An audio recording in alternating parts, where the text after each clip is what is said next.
Hi guys, I'm Andy and team member for DT Baits, and I'll be talking to you today about the N-blend boilie range, which has helped this one slip up to a white N-blend wafter on a spot that I've been using a bait boat to position 3 rods tightly together with a spread of boilies and just a little bit of sweet corn. Let's get back and I'll talk to you about the range.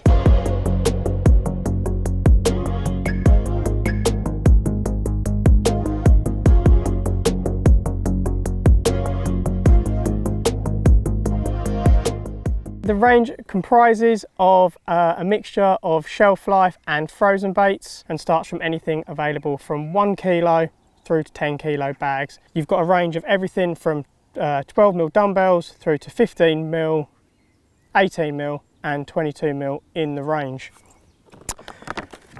The baits themselves, if you go for the 1 kilo bags, will come in easily resealable bags. This is the shelf life in the range. And then to accompany this, they do both matching pellets and they also do a matching stick mix. All of the baits within the N-blend range have a wonderful creamy nutty aroma, and the N in the N-blend stands for nuts. All of the baits are rolled on a tiger nut flour. They're then rolled with both eggs and a mixture of nut oils and amino acids. What that gives is a highly attractive bait, which is both appealing to the carp and also your own taste buds as well. I actually liken the smell myself to something like that of a Snickers without its chocolate. The baits themselves, when they first come out the freezer, if you go for the frozen variety, will feel quite soft. However, they very quickly harden once you actually take them out of the freezer and you hang them up to air dry. It's at this point I actually like to enhance them both further. While they are incredibly appealing out of the bag, you can add that attraction back in, and you can do this in a number of ways. DT do a lump liquid as an additive, which is great for warmer weather because it will come up to the surface layers, or they also do their DNA liquid in the N-blend range, which is this. This is a 3-part liquid. You've got an oil, you've got a flavour, and you've got a sinking agent and stimulant in there as well. And as you look at it on here, you'll notice I've got a very viscous lower part and a very thinner upper layer, which if I tip it on its side, you can see the sort of the middle layer in there. All you do is you give the bottle a vigorous shake to activate it, and the 3 parts will mix. What that does is when you add this to your baits, you've actually got the bait working on the 3 layers within the water column. You'll have an element which will rise, an element which will sit sort of mid-layer, and an element which is sinks, and it will constantly turn through the water column. And as fish feed on it, it will obviously disturb it and it will come up further. This works amazingly well both on the baits straight out of the freezer in the shelf life range, or if you want to knock it up with a stick mix or with some boilie crumb if you're using it for things like solid bags or you're going to fish sticks and that type of thing. The other thing I do like to do with it as well, which is a bit of a secret tip, is I use it to boost my hook baits. For the hook baits, they do both a matching boilie dip and they do a bait spray. The bait spray again is 2 parts. So again, it will need to be shaken to be activated so that you've got the stimulant in there and the flavour profile. And again, this will draw into your baits without affecting the buoyancy of them so that you can boost your hook baits, whether that's your pop-ups, whether that's your wafters, or whether you're going to fish sigs and you want to use some foam or some artificial plastic baits, for example. The boilie dip itself is your glycerol based boilie dip.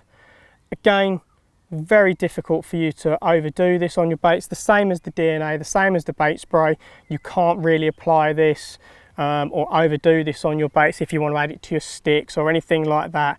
It's not going to act like an overpowering agent, like as it's not a neat flavour or anything along that. So you can add as much of it into your mix as you want to. However, the one thing I would say is I probably wouldn't use it on my loose feed. I would generally stick with the DNA because it will work the water profile better. But for your PVA sticks, for your hook baits, this is perfect for the job. On the hook bait side of things, they do a range of wafters, they do hardened hook baits, they do boasted, and they also do pop-ups.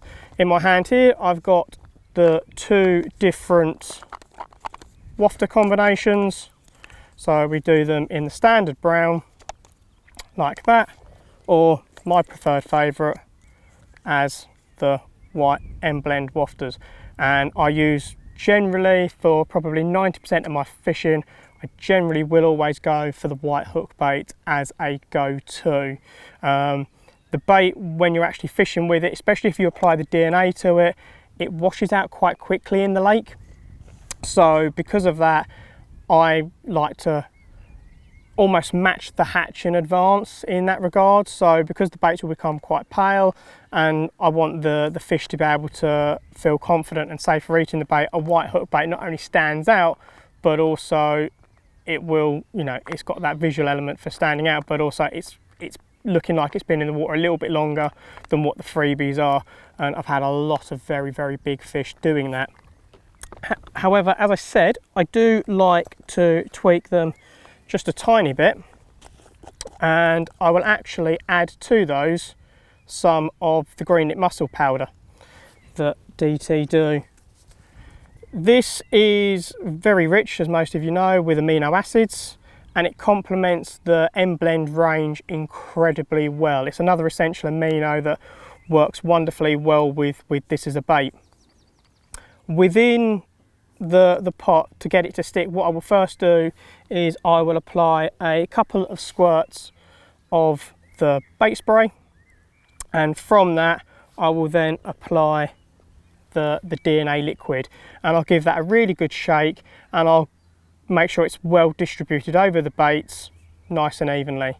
To that I will then add a teaspoon of the Greennet mussel powder, shake the pot again, and what you will find is you get this lovely sort of stuck on coating. It takes a tiny bit of the visual element off the white, it dulls that white down just a tad, but that Greennet mussel will stick to these baits, and you've not only then boosted it with the M-blend profile, but you have also boosted it with the attraction of the Greennet mussel powder, which carp, as we mostly know, find pretty irresistible. The pop-ups are incredibly buoyant, and again you can balance those accordingly. You can do the same trick. They again do these in the brown, so it matches the loose feed. They also do them in the fluoro white, and again you can try the Greennet mussel trick that I've explained there, and again, or apply the bait sprays, and you won't compromise your buoyancy. These are incredibly buoyant pop-ups. They will easily hold up a chod rig for 24 hours out in the pond, your hinge stiff rigs, your Ronnies, and the buoyancy of them doesn't change that much once they've been out in the water. I've got no issues with these, chucking these out and leaving them for 24 hours out in the lake without feeling the need to wind in if I'm confident my spots are presented well and that I'm over, you know, clear lake bed, or I'm fishing over low line weed, as I say, with like a chod rig or a hinge stiff rig. Generally, however, most of my rigs, as many of you will tell you, are just generally a knotless knot, small wafter, and I will fish that over a spread of boilies for 90% of the fishing that I do. And again, the wafters in the range will quite easily maintain their buoyancy for, you know, 24 hours without the need to change, and they're quite hard, the wafters, again. So if you've got things like nuisance birds or you've got nuisance species in your lake, again, the wafters will cope with that quite comfortably. However, if you have got nuisance species and you want something a little bit harder, they do, as I said earlier, a hardened hook bait, and they also do these, which are a boosted hook bait. And I don't know if you can see there, but they are swimming in a lovely, rich N-blend liquid of oils and some of the liquids from the bait spray. So these are more appealing. They work brilliantly well with your snowman rigs, or if you want to have just a bait to present hard on the deck rather than straight out the back, but maintain that high attract element. The baits are readily available. They can be ordered direct from DT. You can go to their website and place an order through them. You can give them a call to place an order, or alternatively they are available at a range of stockists near you. Well, there we go, proof in the pudding that the end blend works. Mental triple take, 4 fish in just over half an hour, and this one pick of the bunch, £30 8, possibly a new 30 for Berners Hall as well. And I've still got 2 in the net, 2 slightly smaller ones, but this is definitely the bigger of the bunch. Get on the end blend.